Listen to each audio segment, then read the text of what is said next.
Okay, I think I can start. Welcome everybody to this GGP first GGP Connect webinar. My name is Anne Gauthier. I'm director of the Generation and Gender program, and I'm based at NIDI, the Netherlands Interdisciplinary Demographic Institute. What is the GGP? The GGP is a research infrastructure devoted to the study of life course and family dynamics. And we do so through the help of our main instrument, the Generation and Gender Survey, which has been administered and is currently administered in several countries. So why this new webinar GGP Connect series?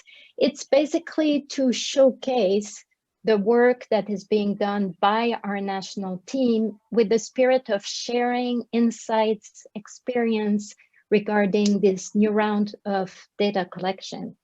So today we're very pleased to put the spotlight on the Czech Republic that has been carrying its survey in the midst of the pandemic. The presentation, therefore, will be by Martin Kreidl, who is from Masaryk University and the principal investigator of this project. Martin will have 20 minutes to do his presentation. And during that time, even during his talk, please use the Q&A button to already start asking your question, not the chat button, but the Q&A. Questions, and then after Martin's presentation, we'll open up the floor. I'll be moderating, and we'll go through the question asked by the audience. So on this point, I pass to you, Martin. It's all yours.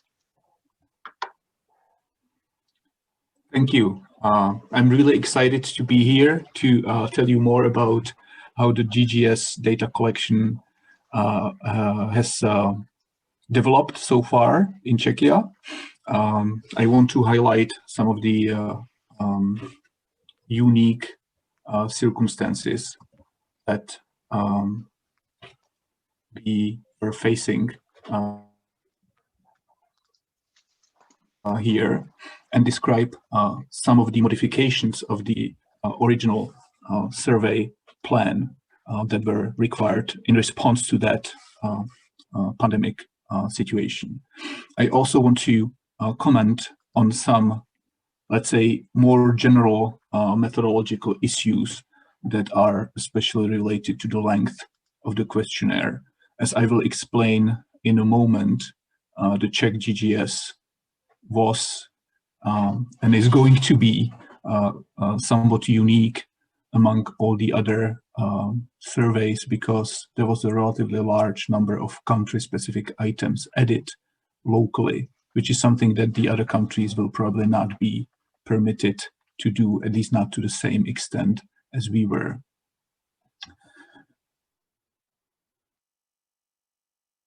So before I tell you what COVID did to our plan, I need to describe what the initial plan was. So the fieldwork was planned for more than 12 months. It should originally have happened between October 2020 and November 2021. We were aiming to interview 6,000 respondents between 18 and 69 years of age. The 69 age limit was a compromise between different expectations and requirements on the part of the infrastructure, the GGP infrastructure, and on the other hand, our funding agencies.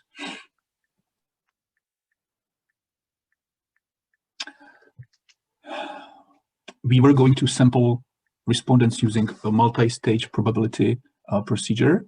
The main element in that sampling was a sampling frame, which was a register of residential addresses, which is maintained by the Czech Statistical Office. It is, and I need to highlight this, it is a list of addresses, not a list of residents at those addresses. So even in the initial plan, we knew that interviewers or someone had to visit all sample addressees to complete the final stage of sampling, which involved listing all households at that address and select a household, and then list all household members to choose one person for interview. Our interviewing was going to be based on a combination of personal and web interviews. And we wanted, in order to be able to evaluate mode effects, because this combination of copy and copy is still quite unusual in Czechia, we wanted to implement random assignment to mode in at least 20% of respondents.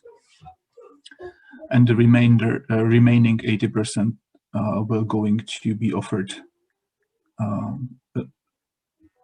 choose between those two modes of interviewing.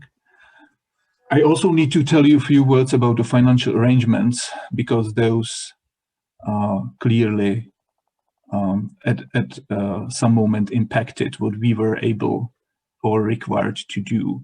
So 80% of funds for the whole project came from a technology agency of the Czech Republic, which requires a significant amount of co-funding. 20% is the minimum requirement, which was initially provided by the partner institutions in the consortium. And there is another requirement on the part of the funding agency, and it is, since this is an agency for policy-relevant applied research, as they say, it was required that we should have an application partner, someone who is interested in what we produce within the project, which in this case is data, and wants to use it for their own activities. In our case, we have several application partners, but perhaps the main one is the Ministry for Labor and Social Affairs. We happen to have a good relationship with the ministry, and this is why we were able to secure additional co-funding in the summer of 2020 on the condition that the data that we were going to collect would be usable to monitor the situation of Czech families under the unfolding pandemics. Well, we were happy to see that money, and at that moment in summer 2020, we didn't anticipate that there would be any difficulty with spending the money before the end of the year, which was a precondition of that funding. You can now imagine that soon this turned out to be a complication, because if you have money and you cannot interview respondents, then you are in trouble.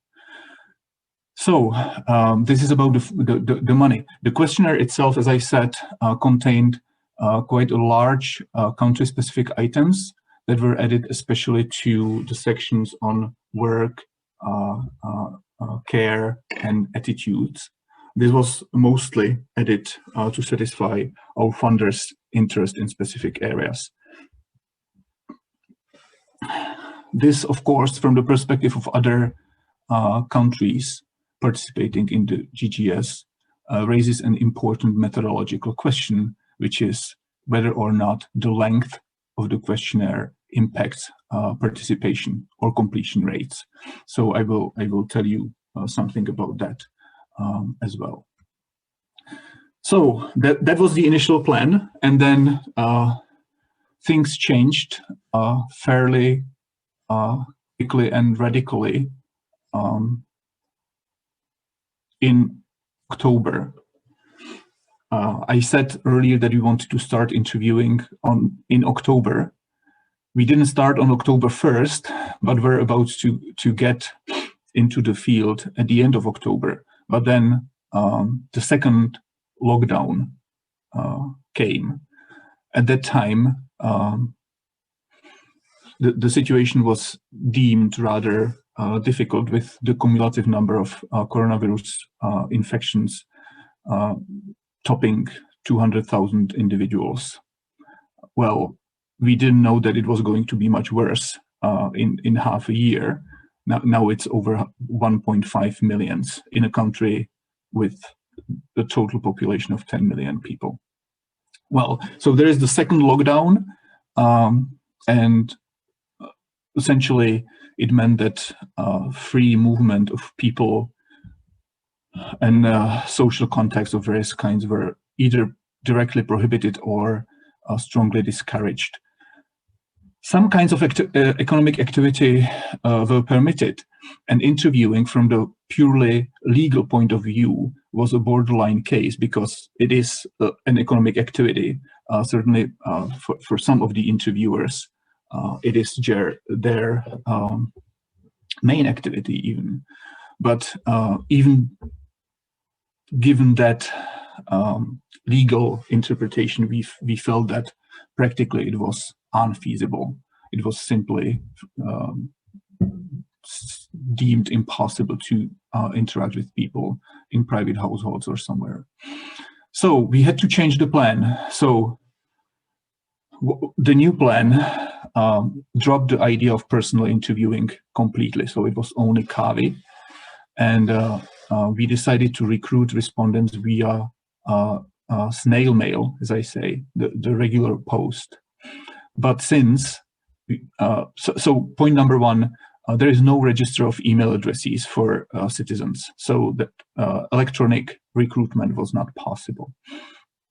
We had a register of residential addresses, but we couldn't use all of them because we didn't have names of specific residents at those addresses. And we felt that just sending interviewers or someone to those addresses and dropping anonymous envelopes into their mailboxes would not function well.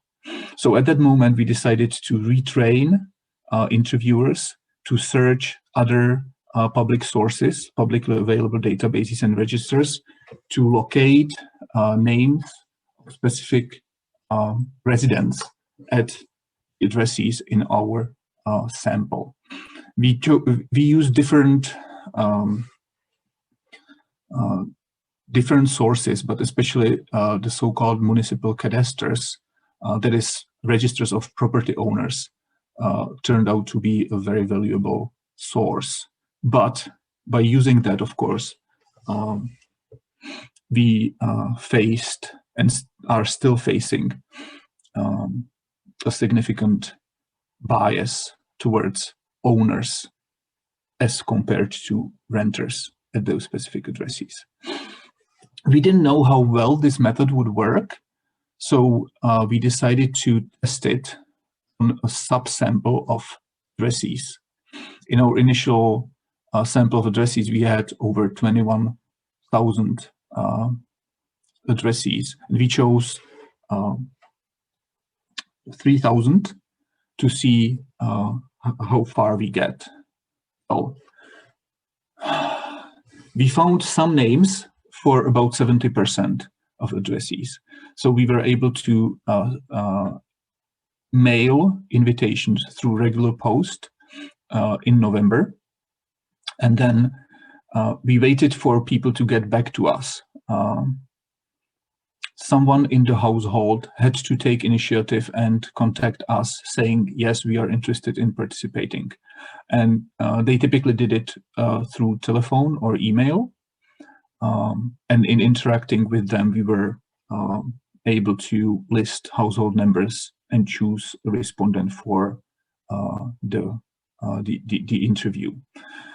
At that moment, we also asked the contact person to give us email or telephone number for the chosen household member, the respondent. And then we contacted that person by email, giving them the link to the survey and their personal ID. There was yet another step. We had to send another envelope, which was with all the required paperwork. Later in November and December, we were even able to send interviewers to those addresses to remind people that we sent them something.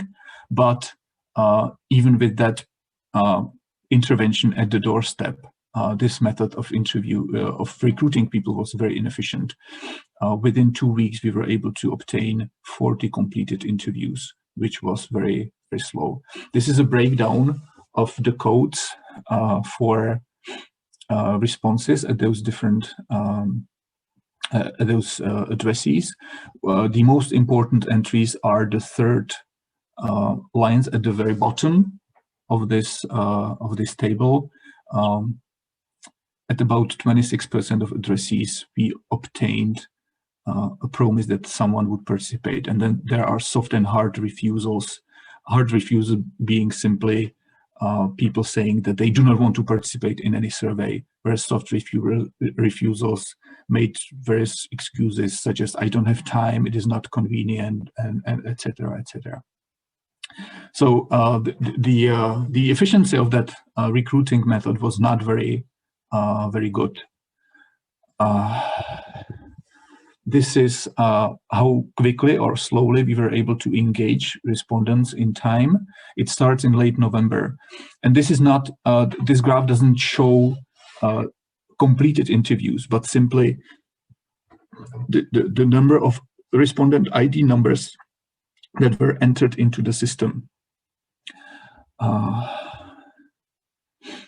People, when they received the link, they clicked on the link, then they entered the ID number, then they learned something about the interview, the contents and the GDPR rules, and then they had to click on an agree to take the survey button.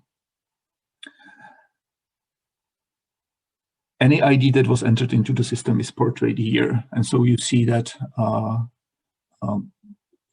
around 150 IDs were entered into the system, but of those only 120 so far are for completed interviews, and 131 are incomplete interviews. So when we saw this around here early in December, it was clear to us that we need to do something else to collect data. Let me remind you, we were facing two somewhat contradictory sets of expectations and constraints. On the one hand, there are the shared GGS guidelines with their strict sampling and interviewing rules, which resulted in that very slow uptake. And on the other hand, there were the funders, especially the ministry, which expected significant amount of data to be collected before the end of 2020. But they did not insist on a probability sample of respondents, but they wanted us to spend a significant amount of money in year 2020. And this situation threatened the whole project, because if that co-funding was not used, then the project would have gone bankrupt, essentially, because without co-funding, the project wouldn't be maintained. So at that stage, we agreed with the Needy Hub that we could deviate somewhat and develop from the original plan and develop something that we call the Czech GGS Covid-Pilot, which used the standard GGS questionnaire, and but did not rely on a probability sample of respondents. We recruited people using a quota sample from an existing study or a set of existing studies for whom we also had email addresses available, and approached those people using simple quotas, age and sex, essentially. And those were, I would call them, semi-professional respondents who have on average responded to another 11 questionnaires. So they are quite experienced. They respond quickly to survey invitations, and they are happy to work online to fill out questionnaires. So when we started contacting those, the number of completed interviews went up very quickly, as you can see here. So the dashed line is the number of completed interviews. So we engaged over 1,300 respondents in 2 weeks. So this saved the project vis-a-vis the ministry. And of course, we exhausted some of the costs, some of the money that we had. So this came at a cost of a smaller main sample. But nevertheless, it created a valuable data source that hopefully will be soon available in the GGP data archive. For that population, COVID turned out to be very efficient, and it was actually so efficient and the data are so interesting that we are even preparing a follow-up interviews with those people that should be fielded in April. And that follow-up is hopefully going to be made available publicly fairly quickly as well. So that is the COVID study that saved the Czech GGS under the complicated pandemic situation. And now let me go back to the main study because we have also learned a few things about how the questionnaire works and where we lose respondents. No matter how hard we tried, no matter how many phone calls we made to contact people who initially promised to participate and never used their ID number or didn't complete the questionnaire after entering the ID number into the system, the number of completed interviews is very slow. So that brings us to my last question. How do people proceed through the questionnaire, where they break off, and more specifically, whether duration is an issue? As I said, we added quite a few specific country-specific items to the questionnaire, and there was, of course, the concern that those questions simply exceeded the limit that people would accept. So I will briefly describe how people proceeded through the questionnaire, and to simplify things, I will model 10 main junctures in the interaction between respondents and questionnaires. So imagine the situation: you get an URL, the link, you appear on the landing page, you read something about the survey, click on the Proceed to Survey button, enter your personal ID, and then that takes you to another page where you need to agree to participate and agree to all the GDPR rules. And that's the first juncture. At this moment, people can. This is the first moment when respondents die, so to speak. And then there are 8 additional junctures for substantive sections. I took the first question of each section, and if there was a missing code, I interpret that as death. And then there is the last button, submit your responses, at the very end. So we can think of the progression through the questionnaire as of a kind of discrete time event history analysis. At each moment, we have a 0-1 coding. I need to differentiate between no answers and discontinuation of the questionnaire. So I decided whenever someone stops responding and doesn't respond in any of the other questions, it is the real discontinuation. In our sample, from the COVID pilot, everybody who started completed the questionnaire. In the main sample, in the main study, 131 failed. If you look at how those failures develop over time, you see that most of the action is at the very beginning of the interaction. 98 people out of 250 never give agreement to the GDPR rules and never proceed to actually even the very first question of the questionnaire, of the substantive questionnaire. If they do proceed, then there is very little action later. Some people do not survive the demographics and life history questions, but after that, essentially, it proceeds smoothly. So it appears that duration itself is not an issue. So this thing about the Czech GGS is not particularly troublesome from the perspective of completion. Well, I'm at the end of my time here. So let me briefly summarize. We learned that distant recruiting, electronic recruitment, mail recruiting is very inefficient for the general population. It may work for some subpopulations, but the country is not ready yet to recruit people through that method. So we are hoping that the COVID situation will improve soon. We will be able to go back to the original survey plan with interviewers in the field and personal interviews being conducted. There is one remaining question whether we should maintain the methodological experiments with random assignment to interviewing mode, to evaluate mode effects, or whether we will prefer quick recruitment that we need to solve. And we are hoping that through that original methodology, we'll be able to stick to the original time plan, which is to complete the data collection by November 2021. Well, so this is our experience, and now it's time, I think, for questions and comments. Thank you. Thanks a lot, Martin.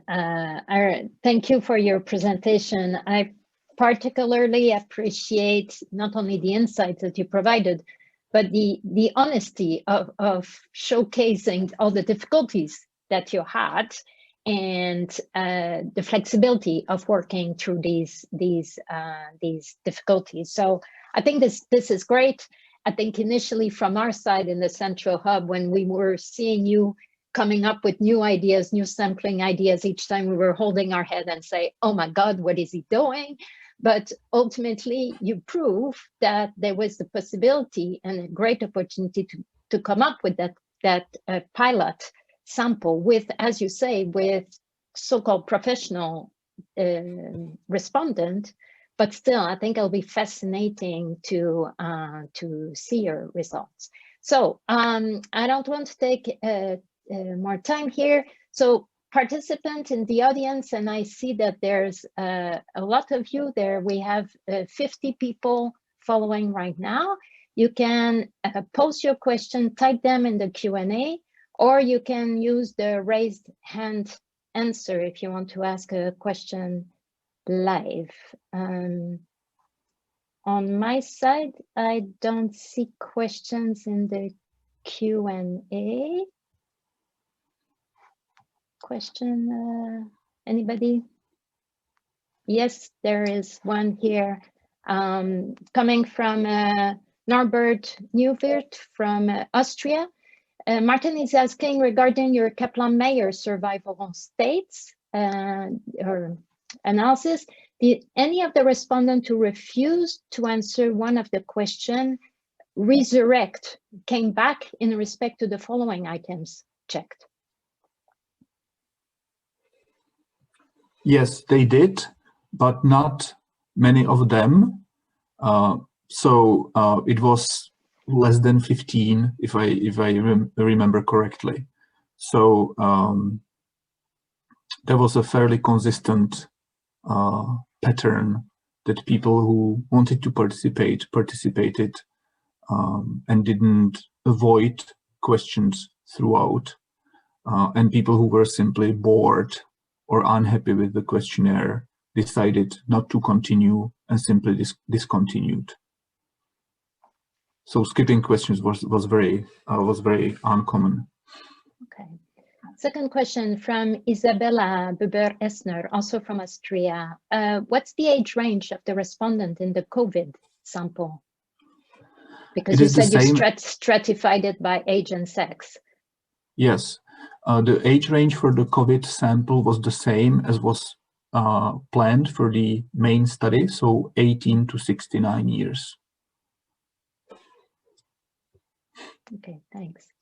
We have a question from Joy Cruz, who I believe is from Hong Kong. So thanks, Martin, for the presentation. Want to ask improvement you're going to recommend regarding the landing page, since it was identified as a bottleneck. And I think that a lot of countries are interested in that aspect, Martin. Yes, so there are several issues. One is, and we need to discuss this with the GGP Hub. We haven't done that yet. But one thing is, the introductory text was quite long.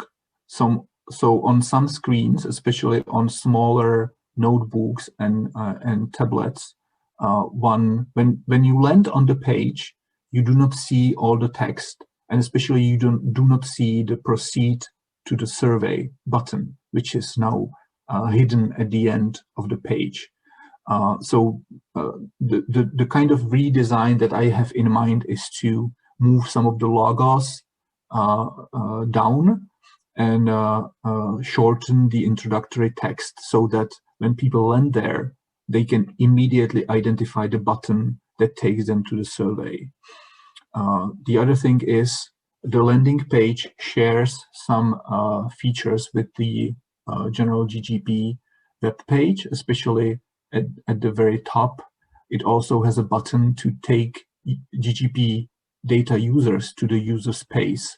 And I suspect, and this has not been tested, it's just my suspicion, that some people, when they see that orange button at the top of the page, tend to click on that button and try to enter their respondent ID there. And it obviously it doesn't work. So, and it may discourage some of them. So that was another possibility. And then I recently learned from our friends from the survey agency that they received feedback from some respondents that they couldn't actually enter the ID number into the system. And it turned out that they had to type the number and then add a space, and then it let them in. So there was something with the system which I do not understand, but certainly we need to look into that as well.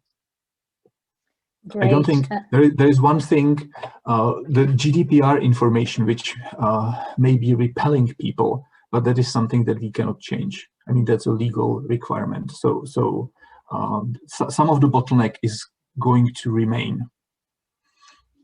Yeah, and it's a tricky issue because I think some of the GDPR sort of general data protection regulation is in the invitation letter that they have received. So to some extent, you could say we don't necessarily need to repeat them on the landing page, but we'll have to think hard from an ethics perspective. But these are great feedback that we'll look at.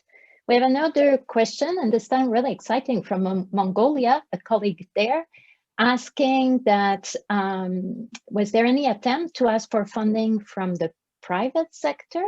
And second question, if the COVID is not improving the pandemic, what is your plan going further? So private funding, we did some limited search for private funds, but we didn't see much positive response there. So we didn't push very much in that direction, mostly because in this country, there isn't much tradition of private funders investing into academic research. And then the other question, if the situation is not improving, well, it is improving now, and given the amount of inertia that there is in developing the pandemics, then we hope that within 1 or 2 weeks, interviewers will be back in the field, and we will have another couple of weeks of relatively secure conditions. But if things turn bad again, we will have to redesign the time schedule and postpone, because whatever we did under the lockdown was not very efficient. So we are unlikely to pursue that avenue again. Thanks. There's a few other questions being added. Prana, one from Eleonora Meli. She's asking, especially since, Martin, you experienced, especially with your main sample, that it was difficult to convince people even to click. So there seemed to be a big attrition there. So she's asking, to which extent have you done specific action to promote the survey? For example, advertising on social media and other means? Yeah, so we do have some extended PR plans for which we are actually using and are going to be using the COVID sample data. We realized that some of the respondents or potential respondents were interested in the results. And so this is something that we are working on right now. Social media like Twitter, this is not very widespread in the general population, so we did not expect that this would have a huge effect. So it's mainly traditional media presence like newspapers and things like that. Thanks. A question from Wanda Cabela from Uruguay, and it refers to the fact that you had a difficult sample because, as you said, you had a household sample that in some name, at least you knew who was the household head, but in other case you didn't. So the question here is that, how did you do your respondent selection within that household? And especially, was there anything that provided an incentive to the household to participate? Well, so yes, we offered respondents a monetary incentive that was going to be deposited to their bank account after they complete the interview. It was around 20 euros for an interview, which is by local standards a relatively high amount. And the other question, how we chose a particular respondent in a household, we used the last birthday method. Okay, thanks. There's a question from our colleague Nobu Fukuda from Japan, who's asking, is thinking forward, you mentioned that you'll have a follow-up survey in Kawi, and he's a bit skeptical. He thinks that it's going to be very difficult. So what's your reaction to that? Well, I think we are not ready yet to conduct a fully fledged follow-up with the main sample using Kawi.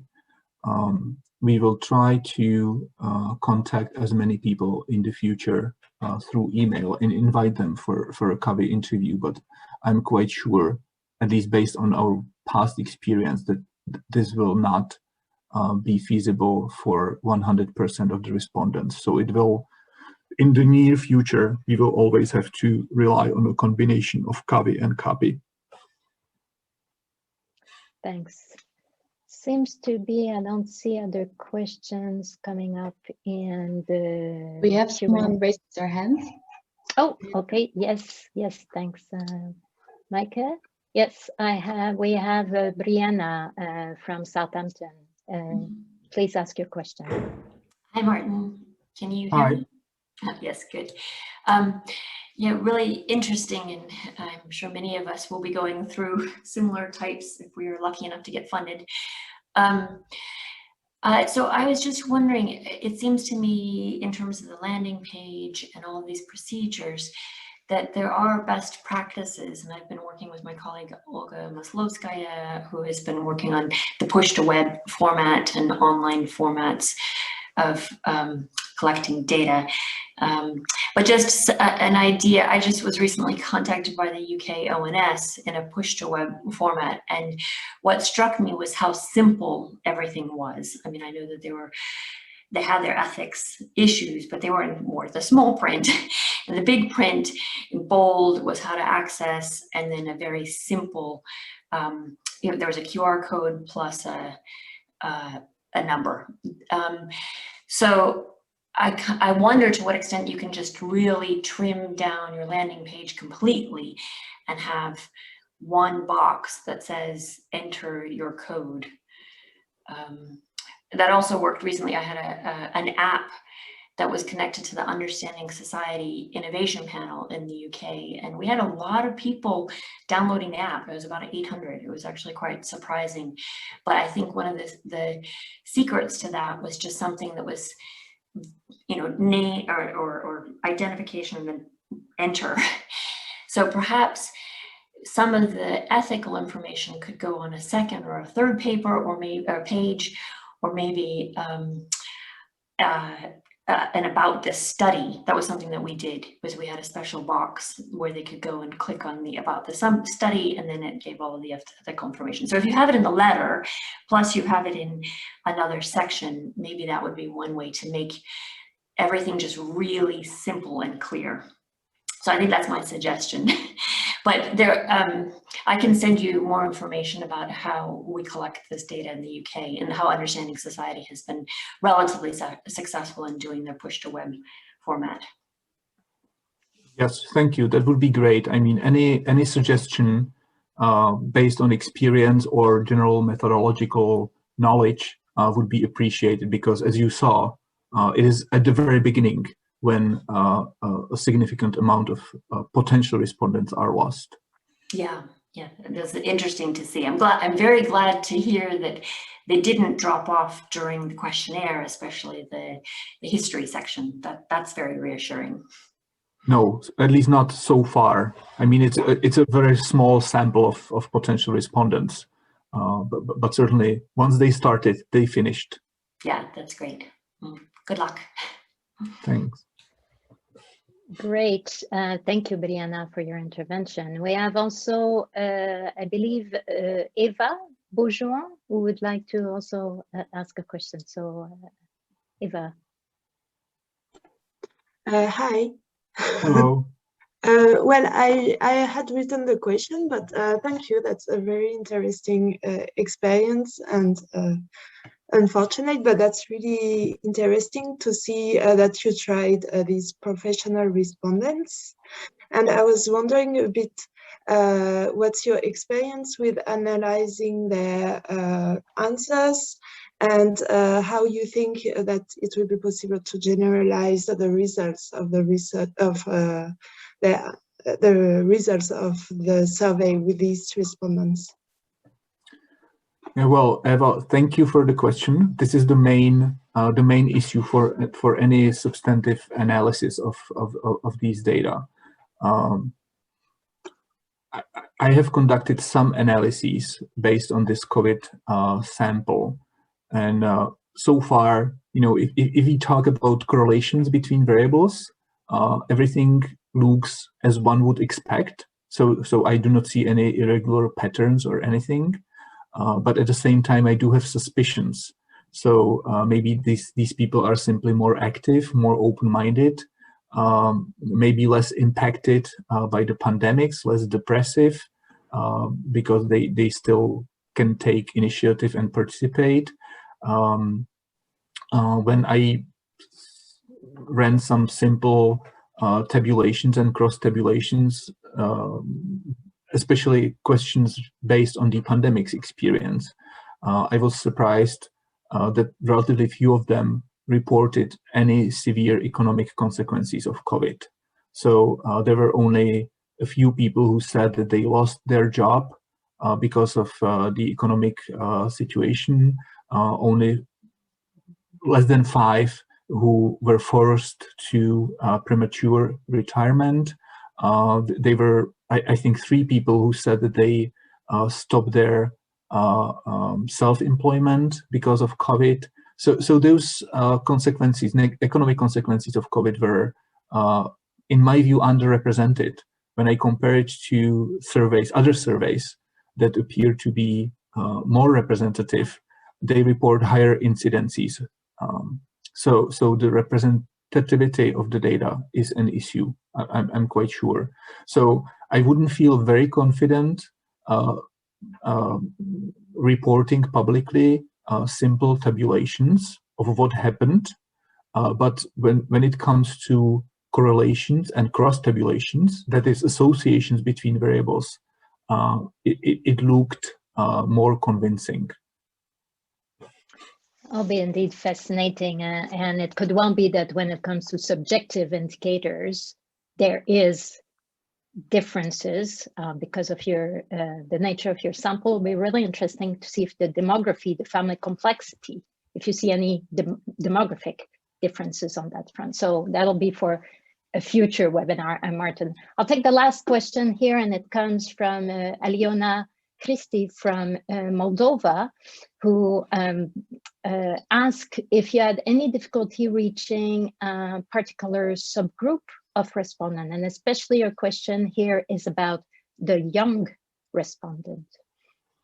Yes, that is always an issue, and even in the COVID pilot, when we offered participation to semi-professional respondents, we had difficulty locating a sufficient number of young men, especially young men. Young women were okay, but young men, we had to send out several reminders to increase participation in this particular demographic group.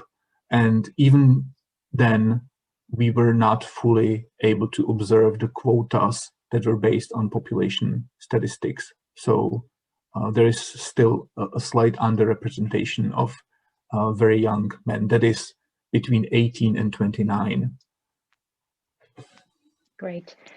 In view of time, I think I'm going to bring this webinar to a close. I want to thank all of you participating, asking questions, and especially for Martin for being the brave first in this GGP Connect webinar series. And I think, Martin, what you also told me is that you welcome anybody who wants to get in touch with you, especially with the idea of developing this follow-up module to your COVID pilot. So that's a call for all of you if you want to get in touch with Martin.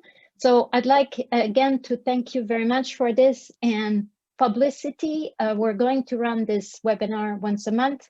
The next one is going, in fact, to be about the experience of Moldova, who also carried out the survey in the midst of pandemics. That will be in April. The date will be announced soon. And in May, we're going to have Norway, which is going to present their findings. So stay tuned, follow up on Twitter, and wishing you a very nice day.